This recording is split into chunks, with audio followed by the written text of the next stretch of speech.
Hi, and welcome to our panel discussion about the future of operations for communication service providers. So sort of wrapping up, do you see a more agile operations in the future within CSP, Simon? So I'm looking into my crystal ball and I'm seeing a happy future. I think so, right? I mean, I think it has to be. Yeah. I think if you come back to my definition of operations, it is that point where you're connecting the network to the business, you're creating business from the network. So by definition, it is where agility is measured. Right? I mean, if you haven't got control of that, then frankly you're in trouble. I think agility needs to take on board tool sets and mindsets from the FANG guys, right? So I mean, DevOps and IT principles around service-based approaches, less around sort of pure integration and hardwired processes distributed across many different organizations. Do you think we need to be looking at the overall business model, not just with partners and consumers, but also how CSPs interact with vendors as well?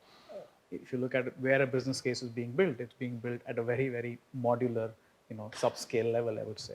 But having said that, I think there's an opportunity, again, in the spirit of collaboration, to look at more usage-based models, more models that allow us to experiment services faster without having the baggage of having made massive investments that needs to be recovered as quickly as possible. If an operator wants to move into a new domain, maybe they don't want to make the investments that are necessary to get there. Revenue sharing could be a way in which they can go there with minimal risk and obviously a fair share of the returns.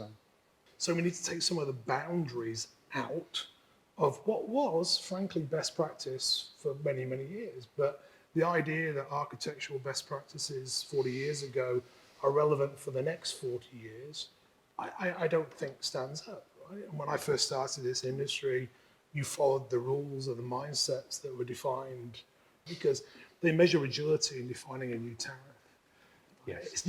Agility isn't in being able to create a new package where somebody else has defined that's what I want. And I mean, the idea that you could roll out a sub-brand in 7 days, I mean, that just sounds unbelievably fast, right? But why not, right? I mean, you should set those ambitions. So I think it can. I think it needs to. I think if you listen to what all the gentlemen here have said around simplification, trying to remove some of the complexity, trying to harmonize, look at automation and AI and security, I think as building blocks, I think we have a chance. Thanks to everyone for sharing their vision on what's ahead for CSP operations. We've covered a lot of topics: efficiency, agility, simplicity, security, 5G, and you can explore them a bit deeper in our expert interviews.